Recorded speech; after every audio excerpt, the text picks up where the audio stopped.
Welcome to the Not in the Job Description podcast. I'm Scott McLaughlin. And I'm Chris Kiernan. No matter what type of job you've had, there were situations that happened to you during work that you couldn't wait to tell your friends about. We interview a variety of guests about some of their crazy stories from work, from entry-level food service industry jobs to doctors and attorneys. We will explore funny, gross, embarrassing, scary, and sometimes almost unbelievable stories that people have experienced while on the job. Keep in mind that our guests or the companies they work for may be masked in order to protect the innocent, or maybe even the guilty.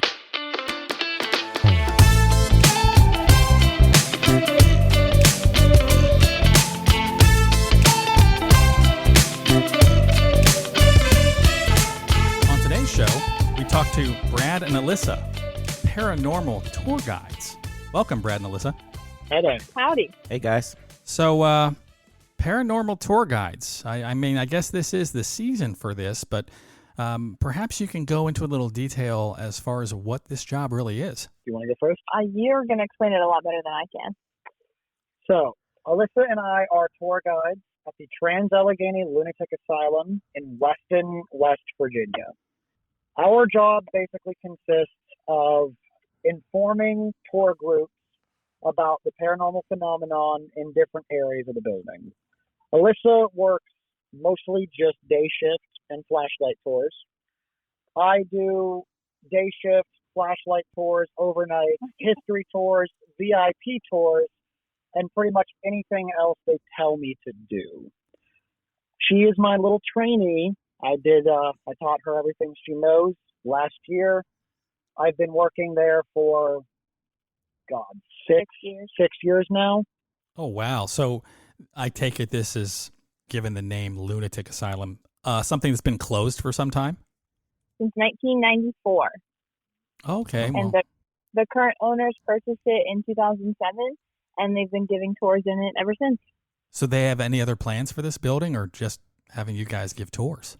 Pretty much just tours, but they're always working on active restoration of the facility. They're kind of taking it back in time into different eras, mostly focusing probably on like the 30s, 40s, and 50s era in terms of like decor and restructuring some parts of the building. It's a recognized national historical landmark as well.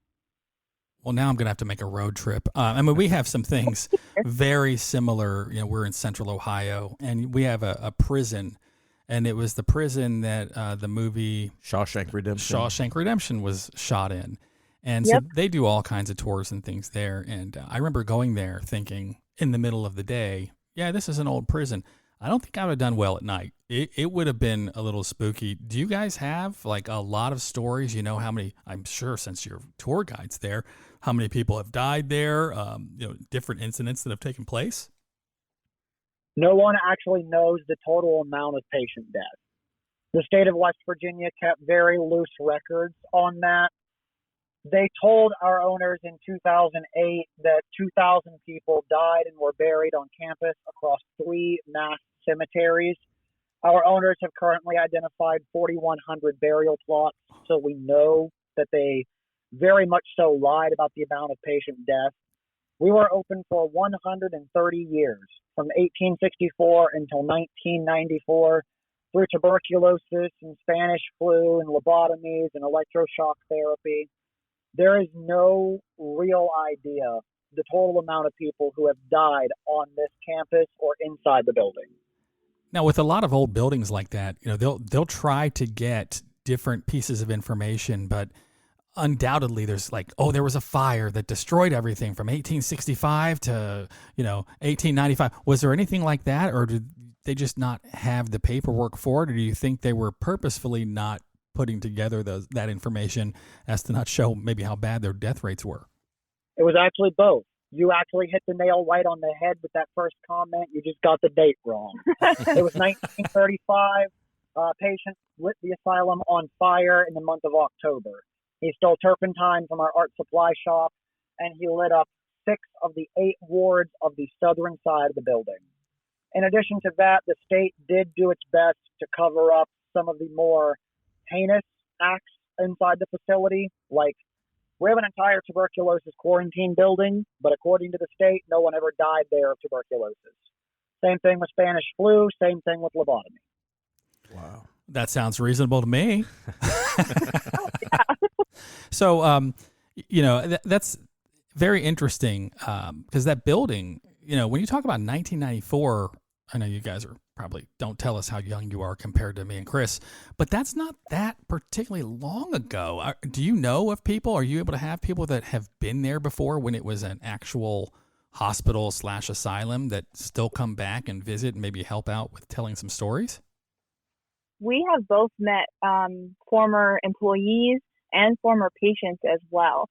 Anytime a former employee comes through, Brad tries to get an interview with them so that we can add a little bit to the history side of things. I've met multiple people who've taken my tours and say, "Oh, well, I was working in this ward in 1980 something," and so a lot of people do come back for sure. Yeah. And you meet people just randomly out in town that used to work here. Like one of my college professors worked in the building from 84 until 93. What about like former patients? That would maybe be a little scary, right? If you're doing a tour and then all of a sudden someone raises their hand and says, "Oh, I was a patient here for 5 years." Have you met any patients? I haven't met any patients in person that I'm aware of. I've met two. Both of them were here for alcohol rehab. Gotcha. A lot of the patients that we had back in 1994 were either voluntarily admitted for alcohol and drug rehabilitation, or they were incredibly violent patients that did not have a place to go in the state at that present time. So when you're doing the tours, then do you focus on it's probably a combination, I would imagine, a history of the building, or are there like well-known stories about maybe famous or infamous, I guess I should say, infamous Right. patients from the area? Well, see, that's actually something we've been trying to combat because there were no quote-unquote famous patients who ever lived inside the building. A lot of the people who were here were needing some sort of actual psychological help. The max security compound on the back of the campus did have some rather infamous guys, but they were mostly local. No big names were ever back there. The history tours we do are just history information. The paranormal tours are just the spooky, scary ghost stories. So they're kind of separate in a sense. So you have the option if you come pay a visit to hear kind of one or the other. Okay. Yeah, when I was a kid, I loved the paranormal stuff. And in fact, growing up, I read a book. This is how bad my parents were. They let me have the book, The Amityville Horror, when I was like 8 years old. So I read this book instead of Charlotte's Web, and I bet you I didn't sleep for a week because it just freaked me out so bad. Now, I love that stuff, but I think what happened is as I got older, and you start to get a little cynical about things, and I remember thinking, how much of this is true? And then to find out, especially with the Amityville Horror thing, they talked to the family, George and Kathy Lutz, because believe me, I know all about this story. They talked to the family, and they finally admitted, like, well, the mortgage was a little more than we could afford, and we knew some people were killed in there, so we thought we'd put together some story to give us a viable way out of the mortgage. So they pretty much said it was all BS. But I want to believe this stuff so bad. You guys have had to listen to all these stories. You have to know the history. My question to you is, have you ever witnessed any weird stuff while you were there? Oh, 100%. I've witnessed stuff myself with guests, with other tour guides. I've had people have an experience that was so terrifying to them that they have completely left my tour in the middle of the day. Oh, wow. Yeah. I mean, do you ever get like that feeling where something's wrong? I mean, I've been in some spooky places before, and I've walked in old houses. Specifically, there was a situation years ago where my wife and I got a call from my sister, and her boss just bought houses, just bought them up. And she called us one night, and this is probably about when your insane asylum was closing. And we go to this house, and she says, you guys can have anything you want in it because we bought it. We just closed on it, and we've got these two big dumpsters out, and they're just going to put everything in there. So we go over there, and it was the spookiest thing because the house had not been occupied for 7 years. And we walked in, and it was as if somebody just got up and left and put on their clothing. They even had their wedding ring on their nightstand. And I still have that wedding ring today. because everything in that house was just purchased by our boss, who said, throw it all away. We don't know if this person was killed by the mob, if they were in witness protection. They had all kinds of stuff there. JCPenney catalogs sitting next to a recliner that were 7 years old, and just an inch worth of dust everywhere. Now, when I was walking in there, the hair on the back of my neck stood up, because naturally the lights didn't work. That stuff been turned off forever. We were warned, do not open the refrigerator, because God knows what that would smell like when that thing was open. But clearly something had gone wrong there, and the whole thing just spooked me out. Have you witnessed that yourself? I mean, because you've got to be in some areas. And by the way, does that place still have electricity in all the different areas, or do you have to use flashlights? Like, tell me about your personal experience of things you've witnessed. So there is electricity in some parts of the building, mostly in the restored parts that they've already fixed up. So the center sections, some of the wards on the first floor, and then all of our stairwells are totally lit up, obviously for safety reasons. There's definitely points where I've gotten used to the building, and I'll walk onto a ward or a section and I'll be perfectly okay. But then, I'll come up to that same location an hour later and suddenly I feel just incredibly uncomfortable. A more recent story of something that I saw a couple weeks ago on a Friday night. I was in Ward 6, which is on our third floor on the southern end of the facility. It was used for our criminally insane patients. God, I love Ward 6. It's a good ward. And that ward, in terms of paranormal activity, is really good for shadow figures, very good for shadow play. They like to play peekaboo. They'll play hide and seek. You'll get heads popping out of rooms.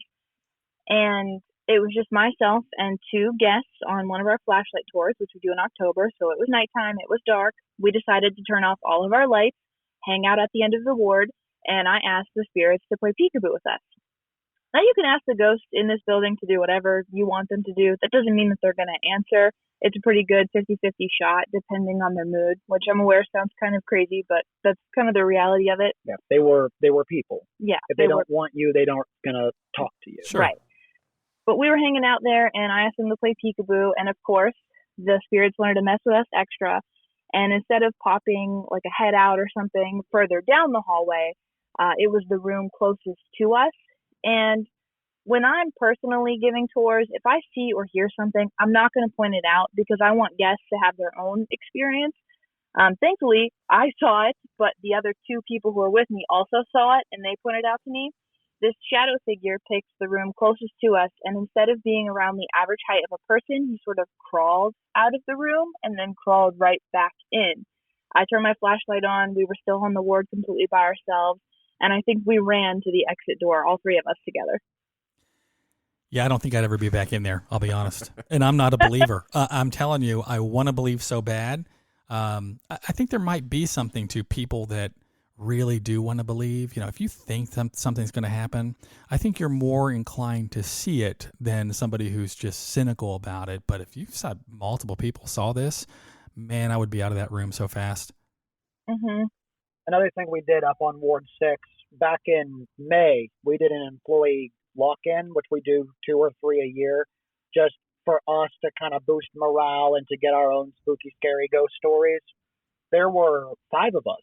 Was it 5 or was it 6? 6. 6 of us up on Ward 6. And when my professor worked here, he worked on 6. He ran security there. And he told me in class that the easiest way to get the patients to actually do what he wanted them to do was to offer them cigarettes if they stood in their doorway. And he always had this little key phrase he'd use. He'd say, bodies in the doors, and you were expected to stand about a foot, 2.5 foot in front of your doorway so he could do contraband checks. Well, my dumbass decided to try it. And there were 6 of us that watched this entire hallway just get so dark, you couldn't see 3 foot in front of you. The lights from outside just disappeared. You couldn't see a thing on the hallway, but you could see these shadow figures just walk out of the rooms and stand. And I think it was probably the most terrified I've ever been on any of the tours that I've ever done in this place. It was a lot. It was a lot. Yeah, that's probably when I'm putting my 2 weeks notice in, or actually my 1 hour notice, probably. Yeah, 2 weeks. I'm You're out. a champion. Right. Chris out. So, talking about things like shadows and things like that, that's one thing. And I don't know if you guys get into this or not, but we have in Central Ohio, in Columbus, and in fact, it's kind of a connection to me, not directly, but I was around it. We have a story of, it's actually called the Columbus Poltergeist case. And there was a girl named Tina Resch, and I know her because she and I went to school together. She was a little weird. She was an oddball child, but I guess if you were constantly being, irritated by poltergeists, you might be a little weird too. And this was a huge story back in the late 80s, early 90s in Columbus, because there was a book written about Tina Resch and telekinesis, and one of the Columbus Dispatch photographers locally here ended up catching a photo of a telephone flying past her. Now, she said that this stuff happens to her all the time. She'll be sitting in her house and something will fly across the room at her. So, that picture, she ended up making all the different Phil Donahue and all the different shows that were on at that time because they couldn't believe it and there was some photo evidence. Now, when she did an interview with a local news station, they left a camera on and they didn't think that they were being recorded. And she reached over her shoulder and she grabbed a lamp and threw it across her. So they had it on film. So that turned into she's full of crap. And then she pretty much said, no, I just did that because I wanted you guys to get out of here. But that turned into a great big thing about telekinesis and items and objects moving. Have you guys had any kind of issue with objects actually moving beyond just, hey, we saw a shadow? I've seen a few doors open and close, but I've never seen things fly around. I've seen balls move, but I've never actually, seen like a chair or a table lamp fly out of where we keep them. I've never seen someone's equipment fly down the hallway. I have the same thing, just doors opening and closing on their own, sometimes fully slamming shut when no one's near them, and balls again. That's kind of it, just small things. Balloons. Yeah. We have a little girl spirit who hangs out on our second floor in the pediatrics ward. Her name is Emily. She has a fun little habit of knocking over her toys. So she didn't throw it across the room. This happened a couple months ago. I think it was April. Myself and 3 guests walked into Emily's room. It's a whole room full of toys that people have brought for her. And one of the toys fell over. A guest in my group picked it up. She said, Emily, that's very rude. Don't knock over your toys. And as the 4 of us were standing completely still, that same toy, it was a little stuffed blue bunny, fell over very, very slow. It looked almost deliberate. Again, that's some 2-week notice kind of stuff right there. Right. I don't want to say you get used to it, but you kind of just get used to it. You get desensitized. The last time I got smacked on the butt walking down a hallway, I just kind of snapped my finger at it and told it no. Are you sure that wasn't Alyssa? I'm pretty sure it wasn't.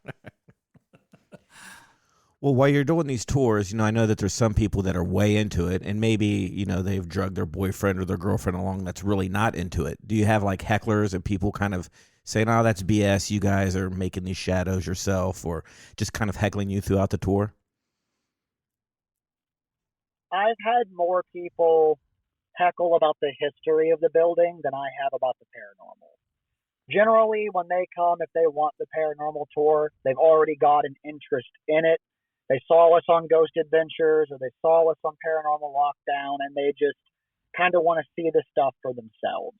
But no, I've had way more people make rude or derogatory comments about the history of the building than I have about any of the paranormal stuff. I've definitely had people complain about paranormal stuff or say it's not real, which I don't typically mind if people don't believe in it. It's not my job to make you believe. It's just my job to tell you the stuff that's happened. But last year I had this one woman who brought her son here, and her son wanted to take the paranormal tour. She really wasn't interested in it. And I heard her outside. We collect our guests outside. I heard her talking to some other people saying like, oh, if it was really haunted, they'd do stuff during the day. And I didn't say anything to her. But when we got up to our fourth floor, the last part of our tour, she got so frightened by the knocks that we were hearing that she actually ended up running off of my tour. I had to go physically chase after her. And she ended the tour with me, and she said, "You made me a believer today." And I was like, "I didn't even do anything, but that's cool."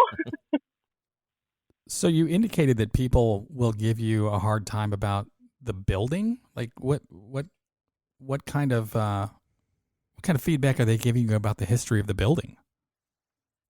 It's mostly about the treatments and the way we treated the patients. Because a lot of people don't understand that, in a modern setting, if you read too many books, that's just a personality quirk. But back in the 1860s, reading too many books was a clear-cut sign of mental insanity.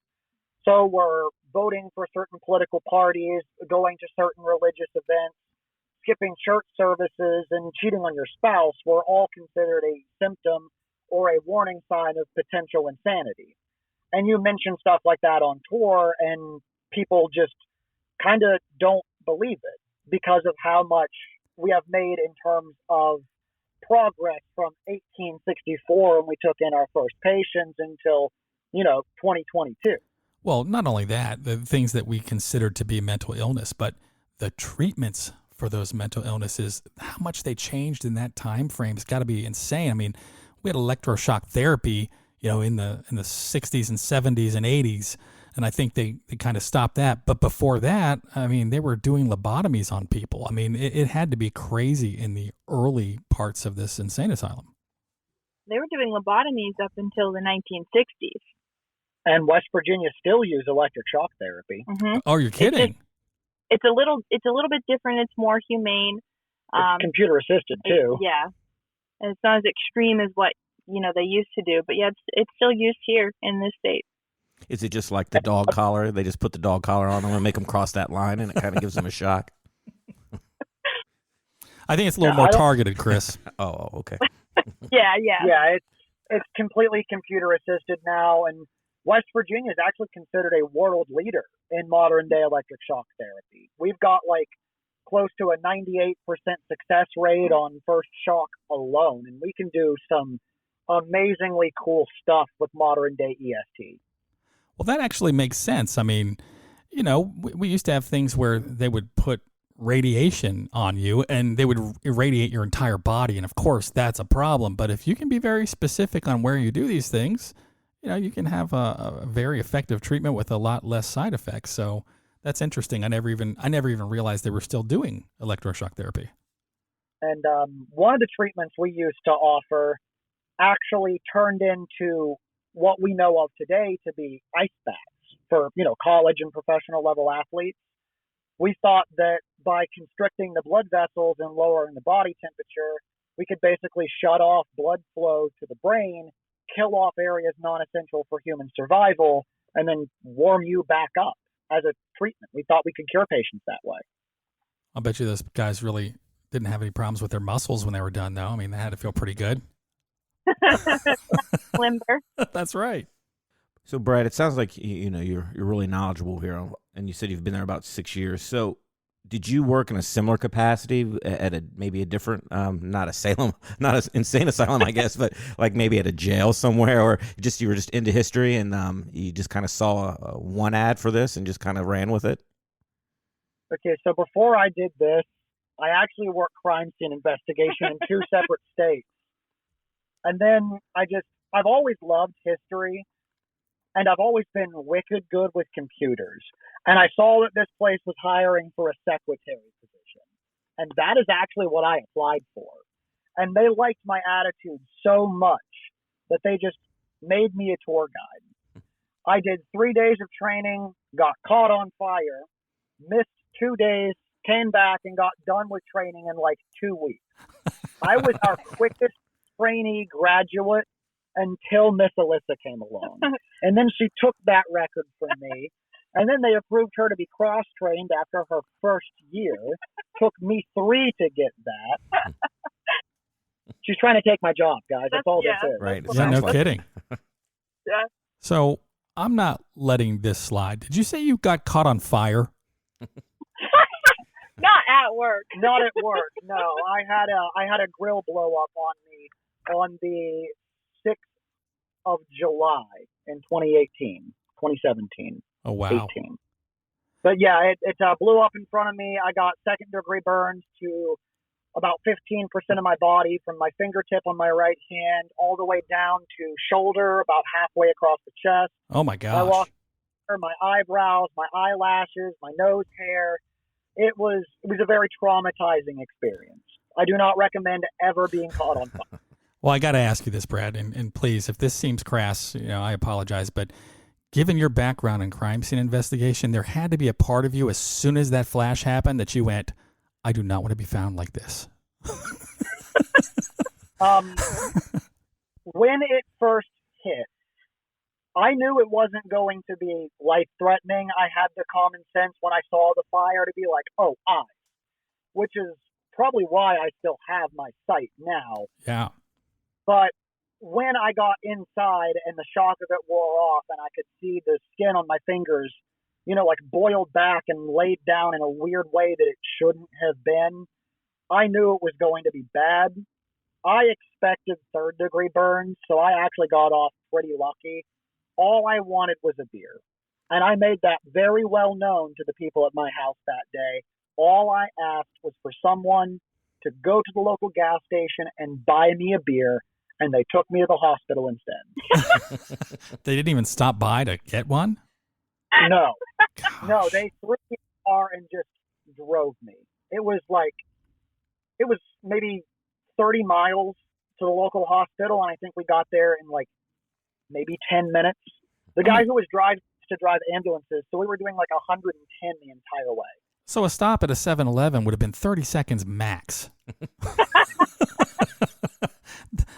You asked for one thing. Oh, well, there you go. Alyssa, what did you do before you were doing these types of tours? I've had 1,010 different things I did before this, but right before I got this job, I was just working a shitty retail job at a party store. It was kind of far for me to drive. It was 45 minutes from my house. The asylum's about 10 minutes from where I live. I saw that they were hiring for history guides, actually, is what I originally was going to do. But the female history guides have to wear old-timey nurses' outfits, and they're all white, like those classic all-white dresses, think ratchet. And I can't be trusted in that. So I was like, I'll forget about it. And then a week later, they posted that they were hiring for paranormal tour guides. And I was like, oh, yeah, I guess ghosts are cool. I don't really believe in them all that much, but I could do it for sure. And boy, do I believe now. And like Brad said, I trained pretty quickly. It took me 7-8 days. You're a good teacher, though. What does the training look like for that? I mean, is it literally just you're going to be a new student of history and student of things that have happened here? Or is part of it hey, wander around here at dark and you're going to have some stories to tell tomorrow? It's kind of different depending on the tour that you're going to be taking, since they are pretty separate. So what I had to do was I basically came in and I followed Brad around for all of the tours he took during the day, which is about 3 to 4 different tours. They're 90 minutes long. They give you a script, so you have specific stories you have to tell in specific places. And then I just followed him around, and I just heard it so much, and I guess basically memorized it, where to stand, what to say. And then as you continue, of course, you get your own paranormal experiences that you can throw in there with stuff that's been collected over the years, learn a little bit of the history. And then I don't know what it's like to train for a history guide. I was supposed to, but didn't get the opportunity to do so this year because it's been pretty hectic. But history guide training is 2.5 to 3 weeks through the winter. We have 2 staff members who used to actually be real teachers. So they run it like a classroom for the first week. You go over the material, you learn it like you're in an actual classroom setting. You get your script, and then you put location to information. It helps kind of bridge the gap between just reading it and just seeing it. And after you do that, you get followed by the senior guides during your last day of training. And you don't know when you are doing that it is your certification. If the senior guides like what they hear, we get to certify you. I don't know how many guides I've certified at this point.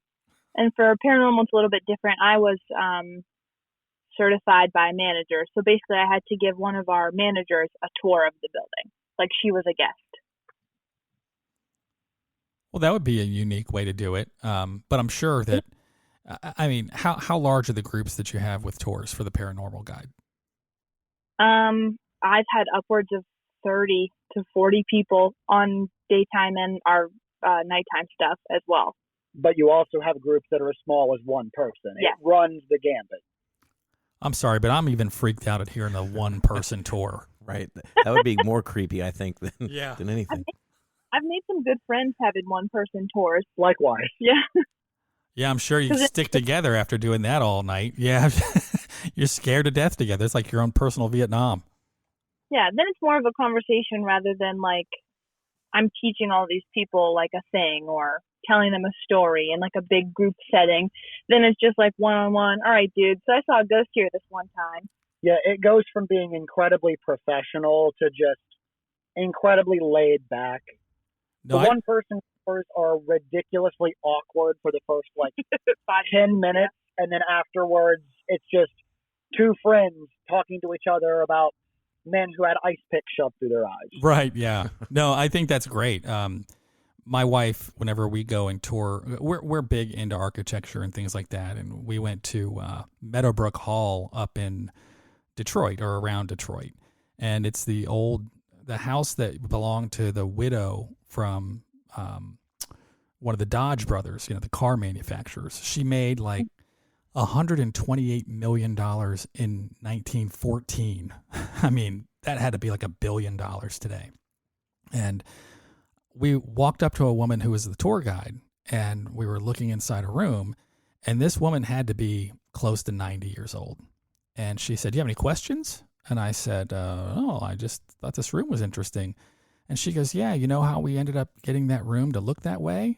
And I said, "No." And she said, "Well, one of my friends who used to hang out here with me when I was a little kid actually had pictures of when we used to play here, and that's how we figured out how the bed's supposed to be, how this is supposed to be."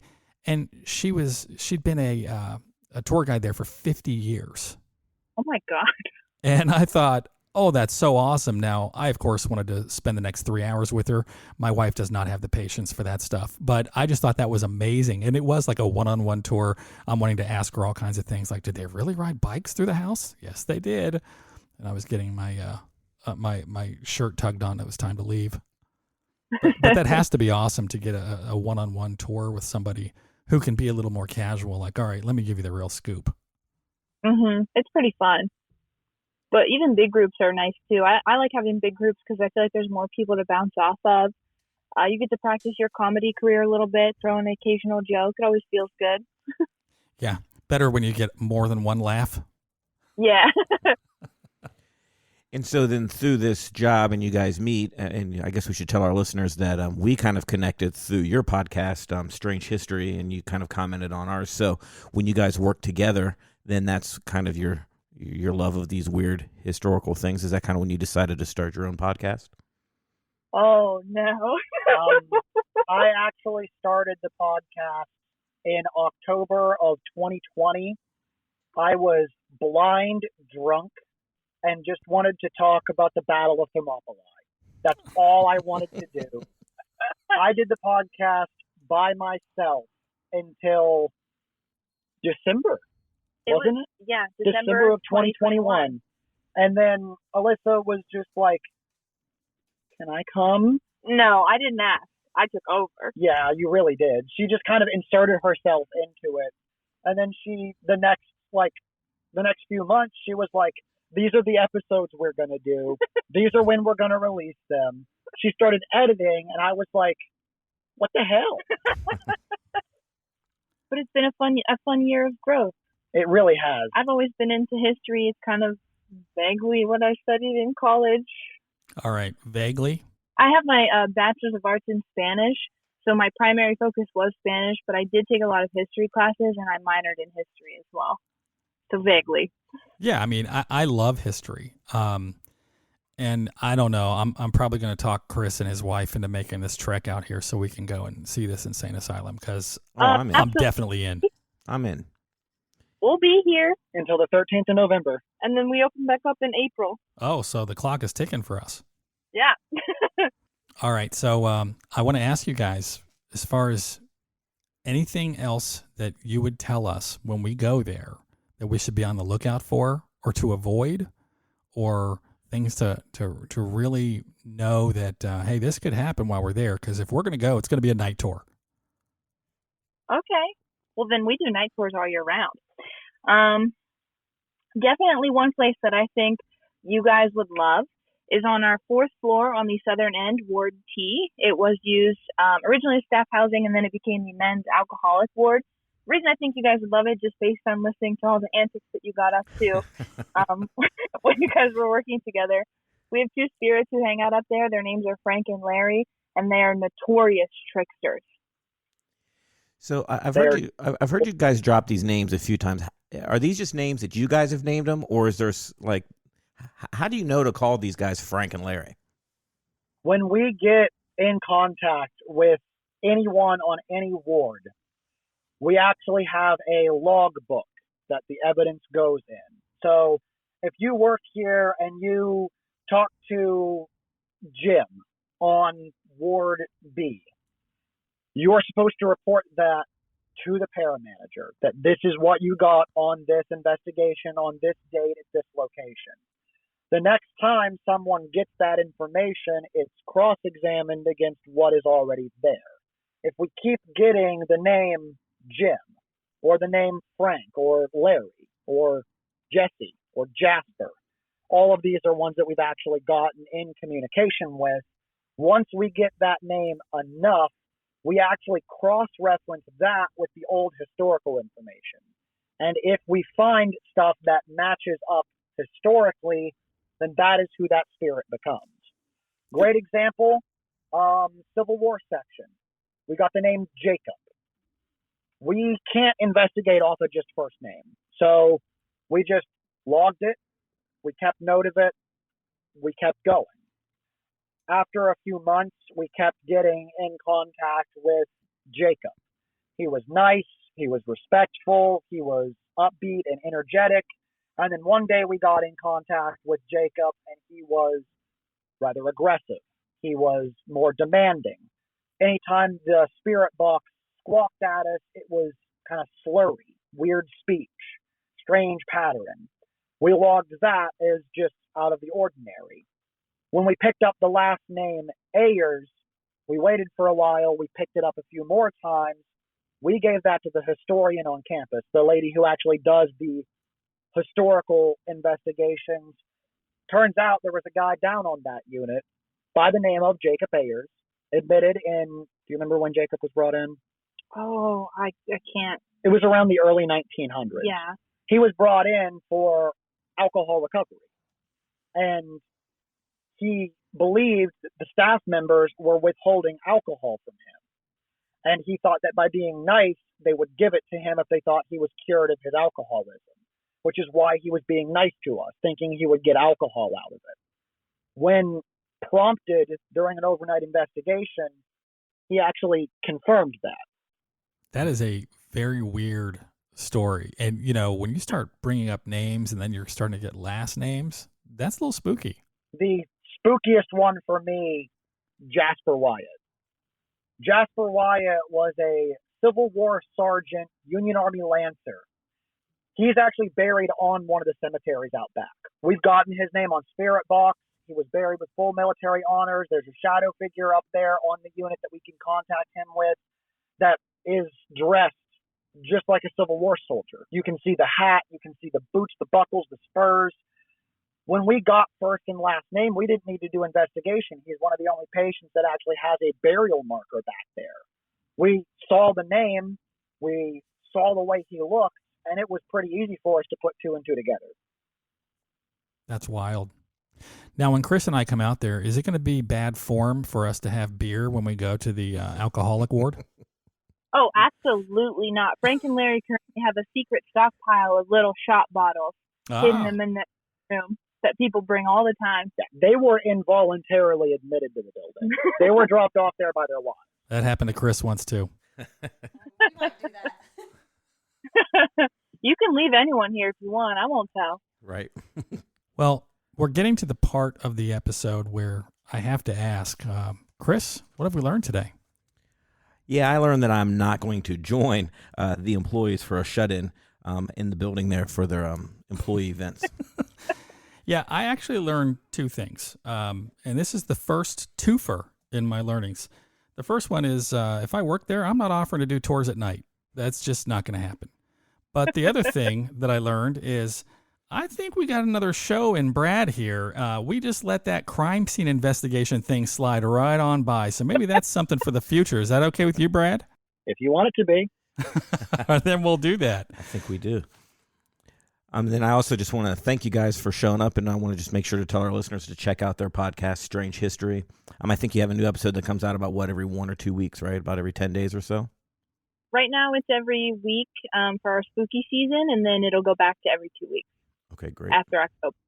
That's awesome. So be sure to check that out.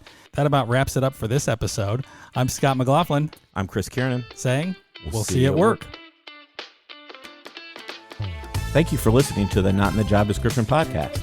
If you have a story you'd like to share, or if you'd like to be a guest on our podcast, please let us know by sending us an email with a brief description of your story to stories@notinthejob.com.